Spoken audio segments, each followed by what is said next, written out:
لیکن ایک بکرا پورے گھر والوں کی طرف سے کافی ہے۔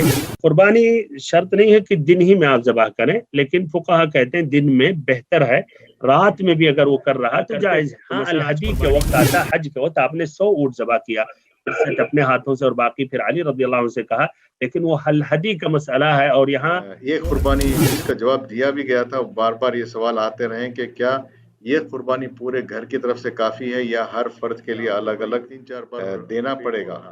کئی لوگوں کا سوال ہے۔ بارک اللہ فیکم۔ اس سوال سے واضح ہو رہا کہ کچھ لوگ کا دل نہیں مانتا یا مطمئن نہیں ہے، سوچتے ہیں کہ ایک بکرا کس طرح پوری ایک فیملی کی طرف سے کافی رہے گا۔ مان لیں ایک فیملی میں ماں ہے یا کہیں باپ ہے جو خرچ چلا رہا ہے، اس کی بیوی ہے، پھر مان لیں اس کے ابو امی بھی ہیں، بچے ہیں، بچیاں ہیں، تو کس طرح ایک کافی ہوگا؟ شاید یہ ذہن میں ایسے اشکال آ رہا ہے، تو جواب دے رہا ہوں کہ بھائیو ایسا اشکال نہیں آنا چاہیے۔ اس مسئلے میں نص موجود ہے، ترمذی کی روایت ہے، ابو ایوب الانصاری رضی اللہ عنہ سے پوچھا گیا کہ نبی صلی اللہ علیہ وسلم کے زمانے میں قربانی کی کیا کیفیت، کیا شکل تھی؟ تو آپ صلی اللہ علیہ وسلم کی طرف یا آپ کے زمانے کے بارے میں ذکر کرتے ہوئے ابو ایوب الانصاری رضی اللہ عنہ نے کہا كان الرجل يضحي بالشاة عنه عن اہل بیتہ فیأکلون ویطعمون، کہ نبی صلی اللہ علیہ وسلم کے زمانے میں آدمی ایک بکری اپنی طرف سے اور اپنے گھر والوں کی طرف سے ادا کرتا تھا، کھاتا بھی تھا اور کھلاتا بھی تھا۔ فصار الناس كما ترون، پھر کہا اب لوگ یعنی اس میں وسعت کرنے لگے، ایک سے زائد کرنے لگے۔ ایسے نبی صلی اللہ علیہ وسلم بھی ہر سال قربانی کرتے تھے۔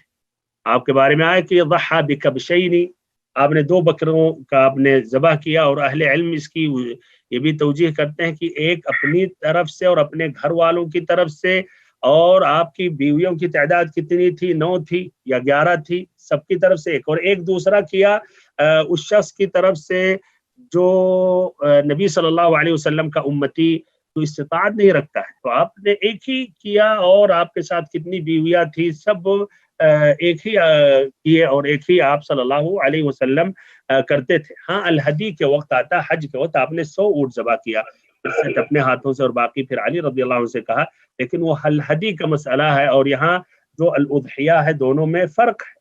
تو سنت کا طریقہ یہی ہے، ایک کافی آپ کی طرف سے اور آپ کے گھر والوں کی طرف سے۔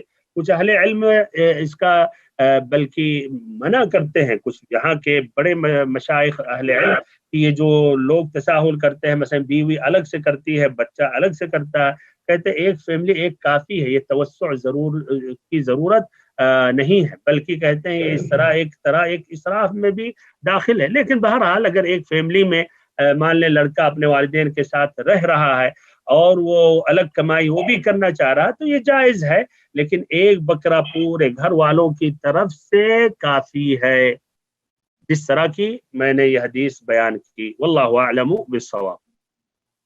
جزاکم اللہ خیر شیخ۔ اس میں اور ایک بھائی کا سوال کا جواب بھی مل گیا، وہ پوچھ رہے تھے کہ 2 بیویاں اگر ہوں تو کیا قربانی الگ الگ سے دینی چاہیے؟ تو اس سوال کے جواب میں ان کو مل گیا دونوں بیویوں کو اس میں آپ شامل کریں گے، دونوں بیویاں آپ کے اہل، آپ کی فیملی میں داخل ہیں۔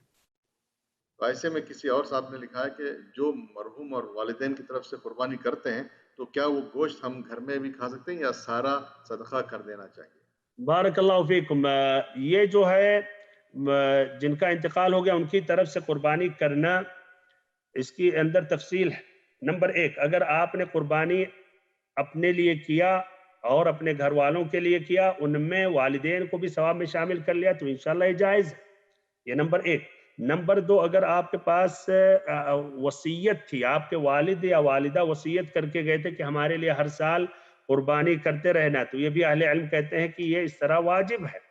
نمبر 3 یہ ہے کہ آپ اپنے لیے نہیں کریں، صرف مردوں کے لیے کریں، وصیت نہیں ہے تو یہ جائز نہیں ہے، اس لیے کہ عبادتیں زندہ لوگوں پر فرض ہیں، مردوں پر نہیں، تو آپ نے اس طرح یہ غلط کیا۔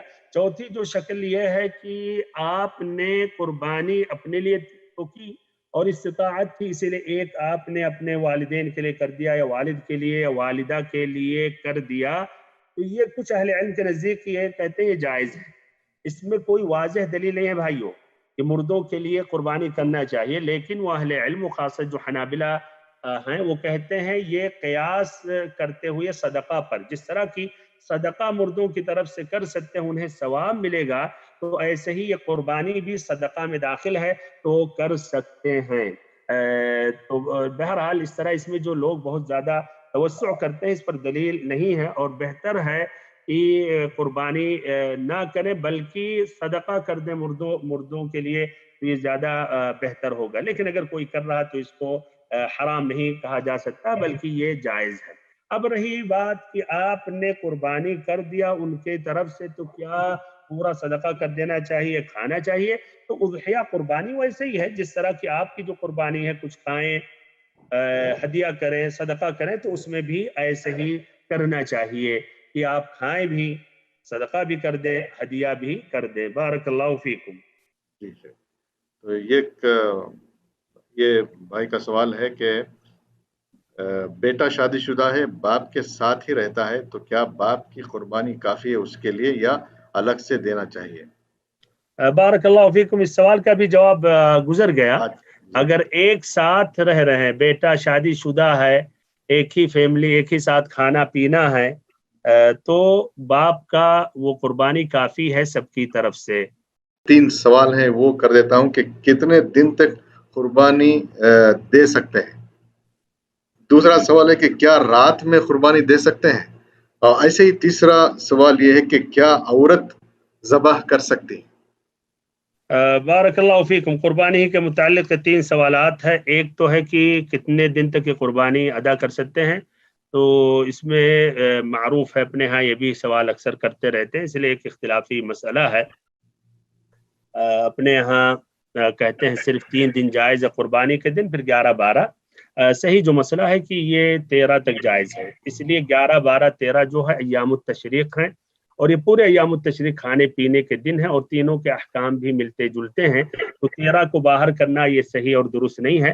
اور مسند امام احمد کی روایت ہے جبیر بن مطعم رضی اللہ عنہ سے کہ نبی صلی اللہ علیہ وسلم نے فرمایا وَكُلُّ أَيَّامُ التَّشْرِيقِ ذَبْحٌ، یہ تشریق کے جتنے ایام ہیں یہ ذبح اور قربانی کے دن ہیں، ذبح اور قربانی کے دن ہے، تو 13 تک جائز ہے۔ 13 ذی الحجہ کے سورج اگر ڈوب گیا تو قربانی کا وقت ختم ہو گیا۔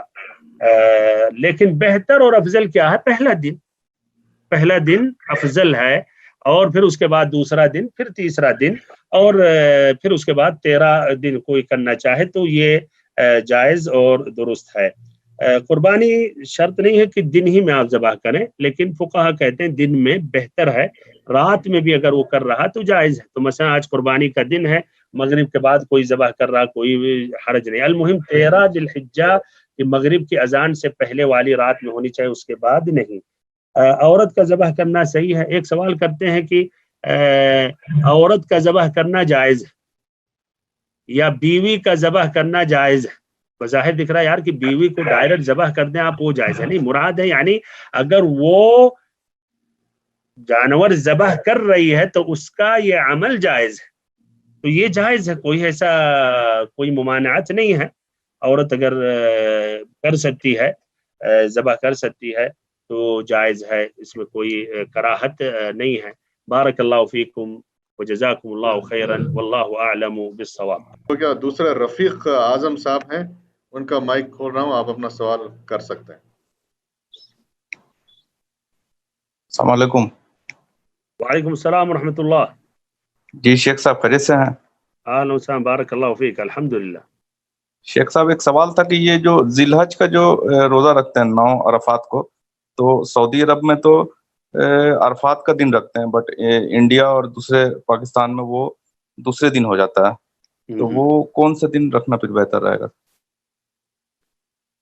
بارک اللہ فیک، بہت اچھا سوال ہے، اور یہ ہر سال یہ سوال کیا جاتا ہے کہ یہاں مثلا عرفہ کا دن اس سال یہ آئندہ یوم الخمیس جمعرات کے دن عرفہ کا دن ہے، اور آج جمعہ کا دن ہے، آئندہ جمعہ یہ بقرعید کا دن ہے سعودی میں، لیکن آئندہ یہی جمعہ کے دن انڈیا اور پاکستان میں عرفہ کا دن ہوگا۔ تو چلیے جو سعودی میں رہ رہے ہیں جہاں حج ہو رہا ان کے لیے تو واضح ہو، تو عرفہ کے دن رکھیں گے آئندہ جمعرات کے دن۔ اب رہے انڈیا والے، پاکستان والے یا جہاں ایک دن پیچھے ہیں، تو کیا وہ آج جمعرات کے دن رکھیں گے جس دن حجاج بیت اللہ الحرام میدان عرفہ میں ٹھہرے ہوں گے، یا اپنے ملک کے اعتبار سے 9 ذی الحجہ ان کا تو جمعہ کا ہو رہا ہے، اس لیے بقرعید ان کی تو ہفتے کے دن ہے؟ تو اس کا جواب یہ ہے کہ جس طرح کی آپ روزہ رکھتے ہیں اپنے ملک کے حساب سے، اور بالکل اپنے ملک کے حساب سے رکھنا چاہیے، وہاں کا جو چاند ہے، وہاں جو کمیٹی ہے یا اسلامی جو تنظیمیں ہیں، اور جہاں جیسے اسلامی ملک ہے وہاں کی جو حکومت جو اعلان کر رہی، تو انہی کے ساتھ آپ کو جس طرح آپ روزہ رکھتے ہیں، عید مناتے ہیں، روزہ ایک دن بعد میں رکھتے ہیں، سعودیہ والوں کے ساتھ نہیں رکھتے ہیں، نہ رکھنا چاہیے۔ اور پھر ایسے ہی یہاں جب عید مناتے ہیں تو آپ وہاں آخری دن، آخری رمضان کا روزہ رکھتے ہیں، اس کے بعد عید مناتے ہیں، تو ایسے ہی عرفہ کا بھی آپ اپنے رؤیا کے اعتبار سے آپ وہ روزہ رکھیں گے، اسی کے اعتبار سے رکھیں گے، نہ کہ یہاں کے اعتبار سے رکھیں گے۔ لیکن بھائیوں اور بہنوں، اس لیے کہ 10 ذی الحجہ کے ایام سال کے سب سے بہتر اور افضل دن ہیں، اور یہ بھی عمل صالح میں داخل ہے کہ بندہ 1 سے 9 ذی الحجہ کو روزہ رکھے۔ ہاں، اس میں کوئی خاص صحیح دلیل تو نہیں ہے کہ 1 سے 9 لگاتار رکھنا چاہیے، لیکن وہ ابن عباس رضی اللہ عنہما کی جو حدیث ہے، جو عام ہے، جس میں روزہ بھی داخل ہے، تو اگر کوئی 1 سے 9 روزہ رکھ رہا تو انشاءاللہ وہ جائز اور درست ہے، بلکہ بہتر عمل ہے۔ تو اسی لیے ایک نصیحت، بہتر اور افضل یہ ہے کہ آدمی اگر وہاں ہے تو 2 دن روزہ رکھ لے، بلکہ 2 کے علاوہ 1 دن اور پہلے سے رکھ لے، تاکہ کم سے کم اس مہینے میں 3 دن روزہ رکھ لے۔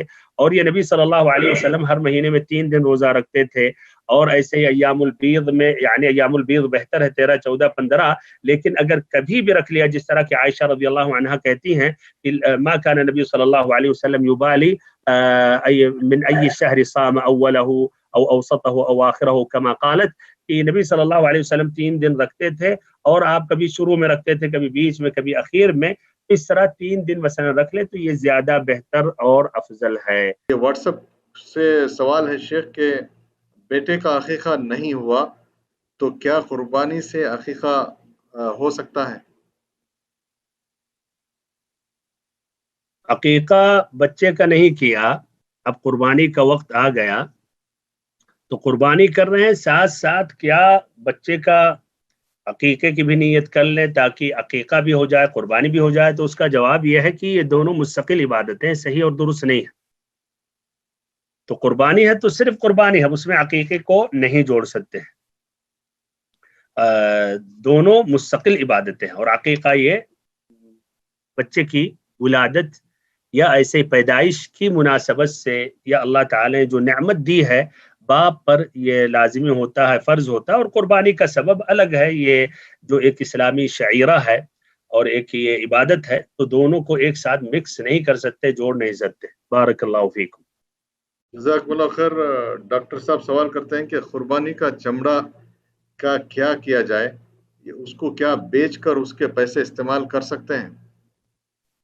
بارک اللہ فیکم۔ دیکھیے، جو قربانی ہے یہ عبادت ہے، اور یہ پورا اللہ تعالی کے لیے آپ نے اس کو ادا کیا ہے، تو اس کا کوئی حصہ بیچنا اور اس سے فائدہ اٹھانا درست نہیں ہے۔ یہاں تک کہ اس میں سے کچھ گوشت حصہ اگر آپ بیچ رہے ہیں، یہ جائز نہیں ہے۔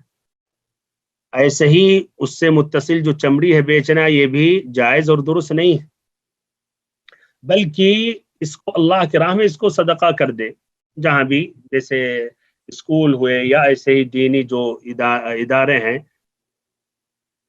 ثواب کی نیت سے، تو آپ وہاں ان کو دے دیں، یا بیچ کے اس کی رقم دے دیں، لیکن خود آپ نہ لیں۔ بارک اللہ فیکم۔